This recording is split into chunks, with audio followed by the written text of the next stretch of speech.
This week saw some stormy diplomatic encounters fueled by the crisis in Ukraine. First, there was a closed-door G7 summit in Brussels, and it was the first time in 16 years that Russia was not invited. Now, world leaders did meet the Russian president later on Friday, this during D-Day commemorations at Normandy, but not without some rather awkward moments. RT's Marina Kosareva has more. Хочу пожелать им приятного аппетита.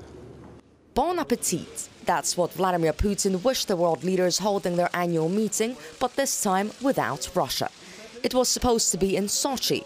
It was supposed to be the G8. Instead, it moved to Brussels and shrank to a table for 7, where they chewed over a list of requirements for the man who's been leaving a sour taste in their mouths. President Putin must recognize the legitimate election of President Poroshenko. He must stop arms crossing the border into Ukraine. He must cease Russian support for separatist groups. So the G8 becoming a G7 wasn't the only thing counting down, with the clock apparently now ticking to force some action. We will have a chance to see what Mr. Putin does over the next 2, 3, 4 weeks.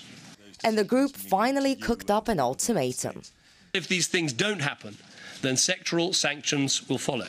They're accusing Russians, completely without any basis, of having troops or smuggling in supporters, of smuggling in weapons. These are completely scurrilous charges, and yet they're putting them out there to justify their own aggression. With hard talk still fresh on their lips, the leaders had to face Putin shortly after. And it was here in Normandy, when all the heads of state came together to mark 70 years since D-Day, that we saw some unexpected, interesting and awkward moments. The public was frantic to see how French organizers will settle the logistical nightmare of positioning two presidents at odds far enough at all events. Well, they succeeded. The host, François Hollande, had to dine really hard to make sure Barack Obama and Vladimir Putin didn't bump into each other.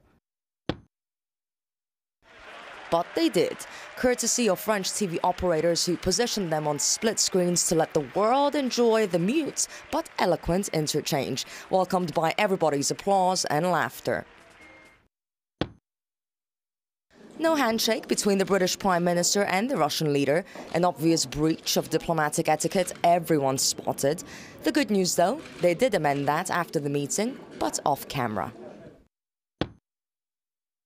Lots of mainstream media chose this particular image, reveling in the gulf that's opened up between the world leaders and the defiant Russian president.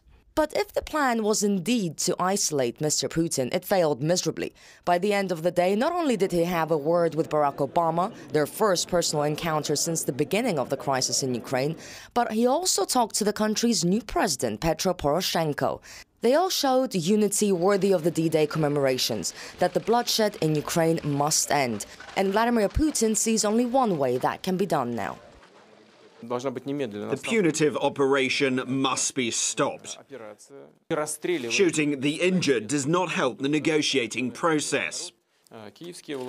It's the Kiev authorities and pro-federalization activists who should sit at the negotiating table. Marina Kosareva reporting from Normandy for RT. And after threatening Russia with further sanctions at the G7 talks, European leaders did use the D-Day event as a backdrop for separate meetings with the Russian president.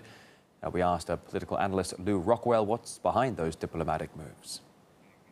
Well, the Western European countries were ordered by the U.S. to do what they did at the G7, but none of them are interested in war. They're not interested in having their natural gas cut off. They're not interested in sanctions. They're not interested in economic trouble. Nobody with a brain and a heart is interested in making economic trouble.